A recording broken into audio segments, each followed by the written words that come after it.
Hey everyone, welcome back to Magnet Brains. मैं हूं स्वाति, आपकी इंग्लिश एजुकेटर। हम पढ़ रहे हैं क्लास 6 की गुलमोहर बुक। अब इस बुक में this time we are going to start with the 8th unit का poem, and the name of this beautiful and very interesting poem is the wind and the moon, written by George MacDonald. अब ये जो pome है ना, इस pome में conversation चल रहा है। कॉन्वर्सेशन भी नहीं कहेंगे, इसको कहेंगे कि है ना, विंड जो है वो एक मेल की तरह हमने उनको ट्रीट किया हुआ है। विंड जो है, हवा जो होती है, उसको हमने एक आदमी की तरह माना है, और जो मून है उसको हमने एक ब्यूटीफुल क्वीन की तरह माना हुआ है। ठीक है। अब ये जो विंड है, ये बोल रही है कि मैं चाहूँ ना तो मून को यूं उड़ा सकती हूँ, और मून जो है वो मेरे सामने कहीं नहीं लगता। तो अब जो है, इस पूरी पोम में लास्ट स्टैंजा के एक स्टैंजा पहले तक विंड को लगता है वो बहुत पावरफुल है और वो जो चाहे कर सकता है, लेकिन लास्ट स्टैंजा में कुछ ऐसा होता है कि हमें पता चलता है कि अरे ये तो गलत था। So now we are going to start with this poem. बहुत ही ज़्यादा इंटरेस्टिंग पोम है, एक मतलब ह्यूमरस है, और हमें ये भी पता चलता है कि जो लोग बहुत ज़्यादा बोस्टफुल होते हैं, एरोगेंट होते हैं, जो लोग सिर्फ बताते हैं मैं इतना पावरफुल, मैं उतना powerful, you know, we have heard that proverb, action जो होते हैं आपके, they are louder than action, speak louder than words. मतलब आप जो बोलते हो ना वो नहीं दिखता, जो आप करते हो वो दिखता है। सिमिलरली बहुत सारे लोग होते हैं जो बड़ी बड़ी बातें करते हैं, बहुत बड़ी बड़ी बातें करते हैं, लेकिन उससे कोई फर्क नहीं पड़ता। जो आप करते हो वही इंपॉर्टेंट होता है, आपके एक्शंस जो होते हैं वही दिखते हैं और वही इंपॉर्टेंट होता है। Now what we are going to do is we are going to start with reading about our author and then we will start with the poem. ठीक है।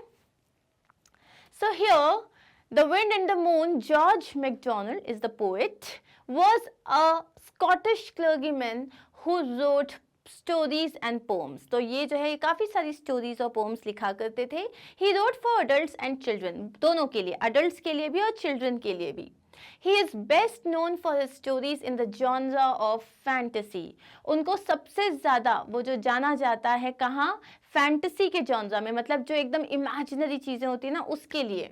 In this poem, the wind tries to prove that he is stronger than the moon and believe that he has the power to blow her out of the sky. इस pome में अभी हम पढ़ने वाले हैं कि जो विंड है उसको लगता है उसमें इतनी ज़्यादा पावर है कि वो मून को ब्लो कर सकता है, ब्लो आउट कर सकता है, मतलब फूंक के उड़ा सकता है।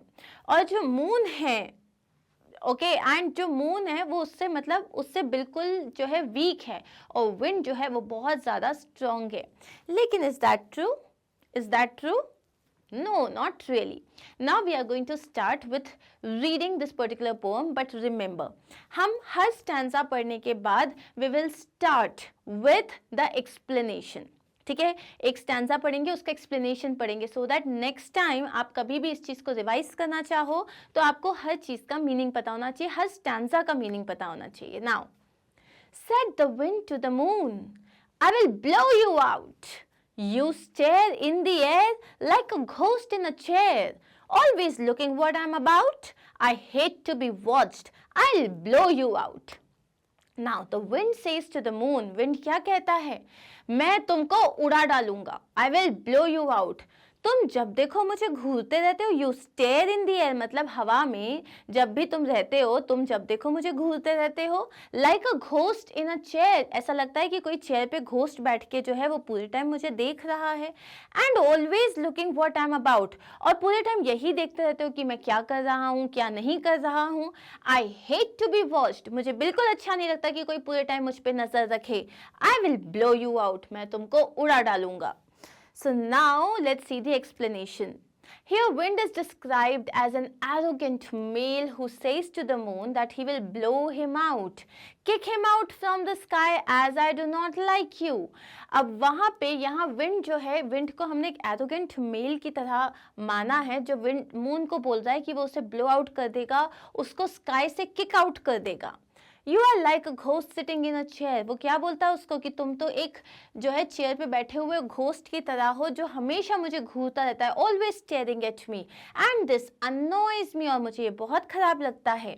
You always look at me like a spy. तुम हमेशा एक जासूस की तरह मुझे देखते रहते हो। I don't like to be watched. All the time, so I will blow you out. अब मुझे ना पूरे टाइम नहीं अच्छा लगता कि कोई मुझे ऐसे घूरे, इसलिए मैं तुम्हें ब्लो आउट कर दूंगा। Let's move to the next answer. The wind blew hard, and out went the moon, so deep on a heap of clouds to sleep. Down lay the wind and slumbered soon, muttering low, I have done for that moon. The wind blew hard. अब wind जो है बहुत जोर से चली, बहुत जोर से हवा चली, and out went the moon. और moon जो है वो चला गया। अब moon कहीं नहीं गया। Do we know this कि moon के different phases होते हैं? यस, मून जो है सबसे पहले we have a full moon night, उसके बाद जो है वो थोड़ा छोटा होता है, फिर वो थोड़ा और छोटा होता है, फिर जो है एकदम लास्ट में we have a crescent moon, जो एकदम जो फर्स्ट मून होता है उसको हम बोलते हैं क्रिसेंट मून। सो यहाँ पे मून के डिफरेंट फेजेस होते हैं, हर दिन मून का साइज चेंज हो जाता है। सो यहाँ उसने क्या कहा, वो बोल रहा है after threatening the moon the wind blue hard and the moon disappears behind the heap of clouds. तो अब मून तो हमेशा ऐसा लगता है ना चल रहा है, तो जैसे उसने जोर से ब्लो किया तो ऐसा लगा मून जो है क्लाउड के पीछे जाके छुप गया। It lays in a relaxed manner and slept soundly muttering. Now यहाँ पे देखो क्या लिखा है, down lay the wind. अब wind जो है वो आराम से लेट गया, and slumbered soon. और बहुत ही जल्दी वो गहरी नींद में सो गया। Muttering low, I have done for that moon. Muttering low मतलब धीरे से क्या कहा उसने, देखो मैंने मून को भगा दिया। I have done that for the moon मतलब I have made sure that the moon has gone away. He turned in his bed. She was there again. Oh, high in the sky, with her one ghost eye, the moon shone white and alive and plain. Said the wind, I will blow you out again. Now, अब जैसे वो सो रहा था, फिर अचानक से जब उसने करवट लिया और देखा, अरे मून तो वापस आ गई थी। She was there again मतलब moon was back on high in the sky, एकदम ऊपर स्काई में बहुत ही ऊपर मून जो थी वो फिर से दिखाई देने लग गई थी। With her one ghost eye, ऐसा लगता है ना मून को जब आप देखो तो उसमें जो अंदर जो ऐसे दाग सा दिखता है, तो ऐसा लगा वो वहाँ पे कंपेयर कर रहे हैं उसको कि उसकी एक घोस्ट आई है और वो उस घोस्ट आई से विंड को कंटिन्यूसली देख रही है। The moon shone white and alive and plain. अब वो जो है फुल शाइन कर रही है, it's alive and it is plain and looking very beautiful. Said the wind, I will blow you out again. अब विंड को आया गुस्सा, उसने बोला अब मैं तुम्हें फिर से उड़ा दूंगा। सो अब इसका एक्सप्लेनेशन देखते हैं। As he turned in his bed the moon comes out of the clouds. In real, it was not the moon which was moving, but the clouds were moving. So moon यहीं रहता है, लेकिन जैसे clouds हैं, so जैसे इस type के जो clouds हैं वो बीच बीच में आते रहते हैं, clouds move करते हैं, हमें लगता है कि चांद छुप गया है। The moon shines white, alive and beautiful and appears to have one ghost eye. और ऐसा लगता है उसकी एक ghost eye है। Wind says that I will blow you out of the sky. मैं तुम्हें sky से ही निकाल दूंगा। The wind blew hard and the moon grew dim. With my sledge and my wedger, I have knocked off her edge. If only I blow right fierce and grim, the creature will soon be dimmer than dim. अब wind जो है बहुत ही boastful तरीके से अपने बारे में बड़ी बड़ी बातें करते हुए कह रहा है कि वो बहुत जोर से चला। पहले तो विंड बहुत ज़्यादा जोर से उसने ब्लो किया and the moon grew dim, और जो मून है वो एकदम डिम हो गया, छोटा हो गया। With my sledge and my wedger, अब यहाँ पे वो क्या बोल रहा है, मैंने अपने स्लेज और अपना वेजर, वेजर क्या होता है, a triangular tool with a sharp and pointed edge made of metal wood और rubber use to break something. So a triangular tool, वो इस तरीके का जो एक ट्रायंगुलर टूल होता है जिसको आप यूज़ करते हो किसी को ब्रेक करने के लिए, या वो शार्प होता है, पॉइंटेड एज ऐसा जो होता है ना जिससे आप खोद सकते हो, किसी को तोड़ सकते हो नॉल, तो इसको क्या बोलते हैं, वेजर कहते हैं। तो उसने बोला मैंने अपने स्लेज से और अपने वेजर से मतलब अपने टूल से I have knocked off her as.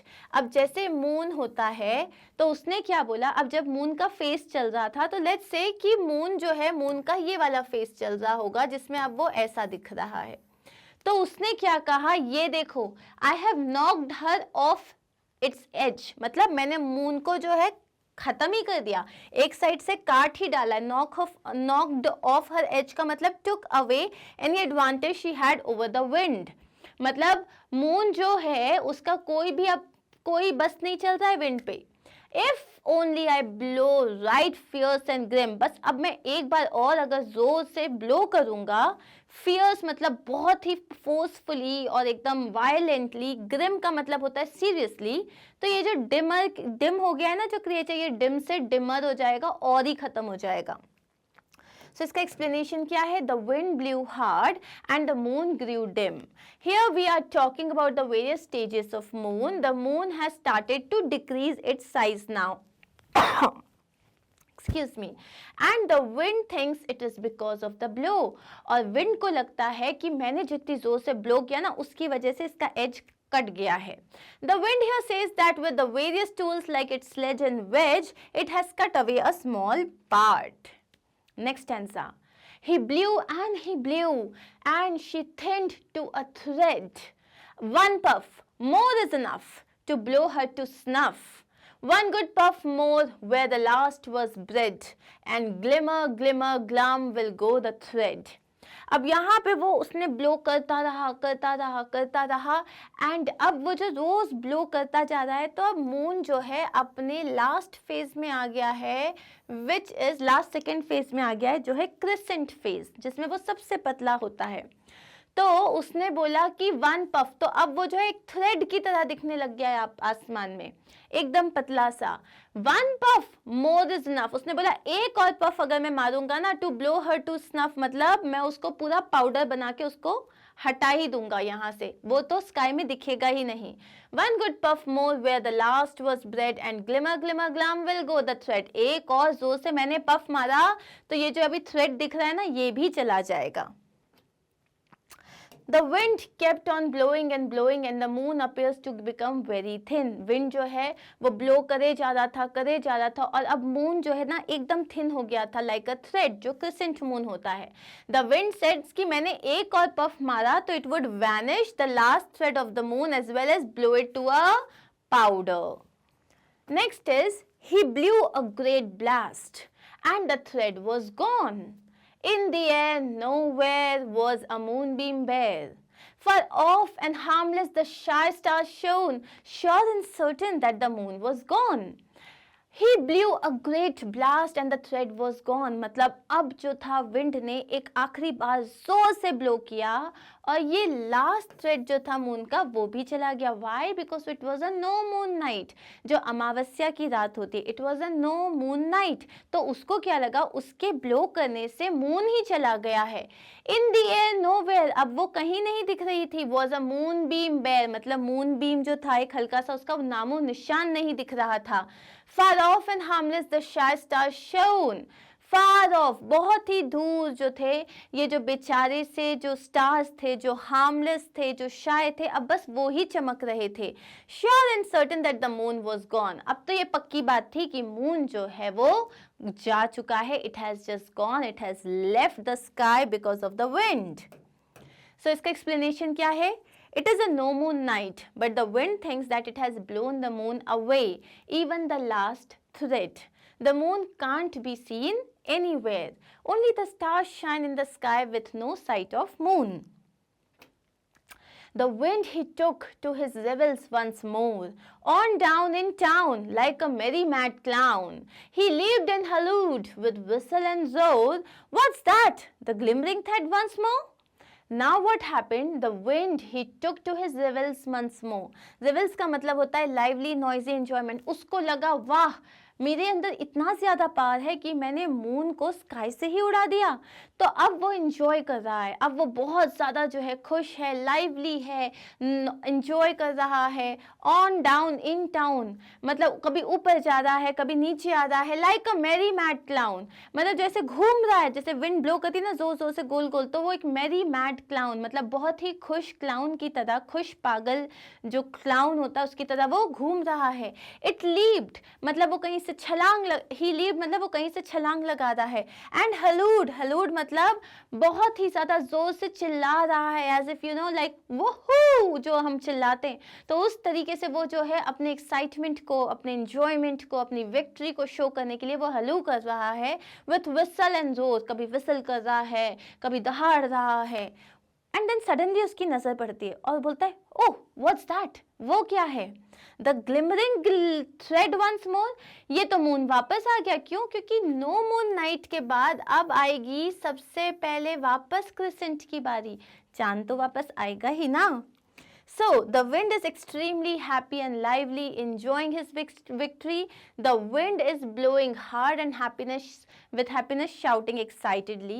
Now the moon starts to appear again, crescent phase. अब वापस वो अपने first phase में आ गया है। He flew in a rage. He danced and blew, but in vain was the pain of his bursting brain. For still the broader the moon's scrap grew, the broader he swelled his big cheeks and blew. अब यहाँ पे क्या हुआ? He flew in a rage, वो दौड़ के मतलब जो है ना फ्लाई करते हुए बहुत ही गुस्से में फ्लाई करा। He danced and blew मतलब उसने एकदम जोर से ब्लो किया। But in vain, लेकिन अब तो कुछ हो ही नहीं रहा था। अब तो मून के बड़े होने का टाइम आ गया है। क्रिसेंट आएगा, फिर उसके बाद वो और बड़ा होगा, और बड़ा होगा। अब वो थोड़ी ना छोटा होगा। But in when was the pain of his bursting brain, मतलब अब उसका दिमाग जो था वो फट रहा था कि ये क्या हो रहा है। For still the broader the moon scrap grew, the moon scrap grew मतलब the moon which was initially small gradually grew in size. अब धीरे धीरे वो बड़ा होता जा रहा था। The broader he swelled his big cheeks and blew. अब वहां पे ये क्या बोल रहे हैं? The moon starts to appear again in the sky. It starts with crescent phase and gradually grows. सबसे पहले वो crescent phase से start होता है, धीरे धीरे धीरे धीरे बढ़ता जाता है। Now the wind becomes extremely angry and flows in rage. वो बहुत गुस्सा हो जाता है और वो बहुत गुस्से में जो है flow कर रहा है। It danced and blew with all its might, but its efforts are going in vain as the moon is not disappearing anymore. वो डांस कर रहा है, वो बहुत जोर जोर से ब्लो कर रहा है, विथ ऑल इट्स माइट, अपनी पूरी ताकत से वो ब्लो कर रहा है। लेकिन ये जो मून है ये तो बड़ा ही होता जा रहा है। Instead it's growing more and more. अब मून डिसअपियर नहीं हो रहा, अब ये बड़ा ही होता जा रहा है। Slowly she Guru till she filled the night and shone on her throne in the sky alone. A matchless, wonderful, silvery light, radiant and lovely, the queen of the night. अब यहाँ पे वो मून को जो है बता रहे हैं, मून के बारे में बता रहे हैं कि अब वो धीरे धीरे मून जो है वो बड़ी होती जा रही है। Till she filled the night, which means now it's a full moon night. पूरी जो रात है, जो है पूर्णिमा की रात है, it's like glowing and shone on her throne. ऐसा लग रहा है now she is, you know, we are comparing the moon here with a queen जो कि अपने throne में बैठी हुई है, अपनी गद्दी पे बैठी हुई है, वहाँ से चमक रही है। पूरे स्काई में अब वो ऐसा लगता है अकेले चमक रही है। A matchless, wonderful, silvery light. A matchless wonderful silvery light मतलब अब उसका तो कोई तोड़ ही नहीं है, कुछ है ही नहीं ऐसा पूरे स्काई में जो उसे मैच कर सके। उसकी जो सिल्वरी लाइट है, उसकी जो रोशनी है वो इतनी ब्यूटीफुल है, रेडियंट है, लवली। रेडियंट मतलब चमकदार है, लवली है। And we are here calling it the queen of the night. Now this is metaphor, you are here, you are using, you are calling it a queen. आप moon को queen, excuse me, moon को आप queen बोल रहे हो without using the word as in like. So this is what? This is a metaphor. Explanation देख लेते हैं. Gradually the moon increases in size and now it is a full moon night. It is shining. Nothing is as bright as its light. It seems like the queen of the night. Said the wind, what a marvel of power am I. With my breath, good faith, I blew her to death. First blew her away right out of the sky, then blew her in. What strength have I? अब जो है wind जो है, अब wind जो है वो सुधरेगा नहीं। उसने क्या बोला? Said the wind, what a marvel of power am I. मतलब कि मेरे अंदर कितना ज्यादा पार है, मतलब मैं तो पार का खजाना हूँ। With my breath, good faith, मतलब मैंने सिर्फ अपनी ब्रेथ से, अपनी फूंक से, I blew her to death, मैंने उसको आसमान से ही निकाल दिया। जब नो मून वाला आया था फेस तो उसको लगा कि उसने उसको मार ही डाला है। I blew her to death. First blew her away right out of the sky, पहले तो मैंने उसको स्काई से निकाल दिया, then blew her in, what strength have I, और फिर उसने क्या बोला, और फिर मैंने ही इस मून को ब्लो करके वापस लेके आया, वाह मुझ में कितनी ताकत है।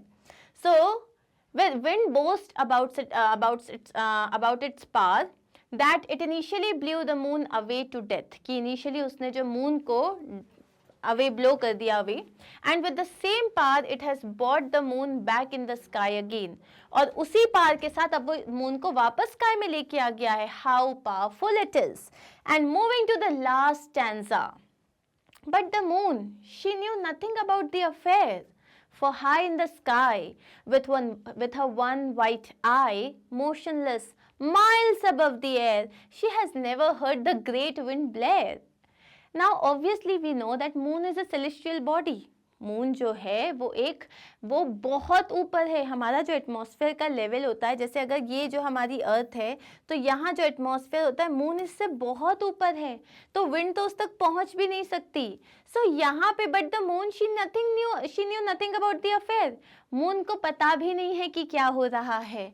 For high in the sky, वो तो बहुत ऊपर स्काई में बैठी हुई है, विद वन वाइट आई, तो अब विंड उसे घोस्ट आई बोल रहा है, लेकिन जो मून है it has a one white I with which it's looking at everything, motionless, miles above the air. अब मून ऐसे मूव भी नहीं कर रहा है, वो मोशनलेस है, और माइल्स अबव द एयर मतलब जो विंड है उससे मीलों ऊपर है वो। She had never heard the great wind Blair, उसने तो विंड की कभी ये अनप्लेजेंट लाउड नॉइस सुनी भी नहीं है, और विंड को क्या लग रहा है जैसे उसने तो पूरा मून को ब्लो आउट ही कर दिया था।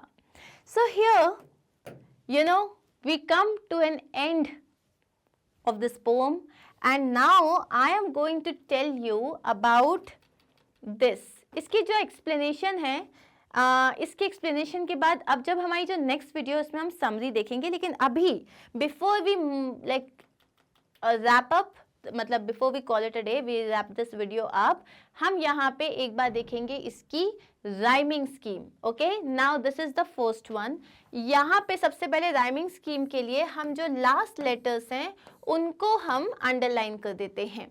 अब यहाँ पे आउट, अबाउट, आउट, ये सब सेम राइम कर रहे हैं, इसको हमने दे दिया ए मार्क, ठीक है। लेकिन स्टेयर, एयर और चेयर ये जो हैं ये सेम साउंड नहीं कर रहे, लेकिन तीनों आपस में सेम है, तो ये हो जाएगा बी। तो इसका राइमिंग स्कीम क्या हुआ, A B B B A A. Okay, हम दूसरे स्टैंजा में भी यही चेक करते हैं क्या सब में सेम इन्होंने राइमिंग स्कीम फॉलो की है। तो यहाँ पे है moon, deep, heap, sleep, soon, moon.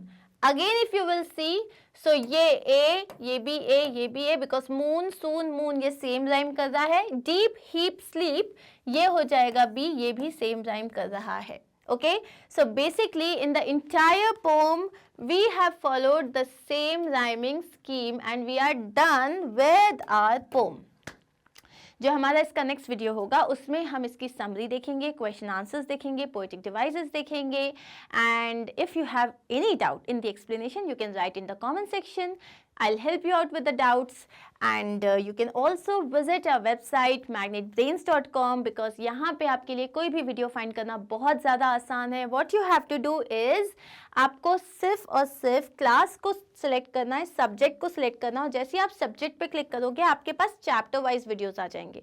तो आपको बस वीडियो पे क्लिक करना, आपका वीडियो स्टार्ट हो जाएगा. That's it. Cool. Thank you so much guys for watching this video. Do not forget to like, subscribe and share. Take care. Bye-bye.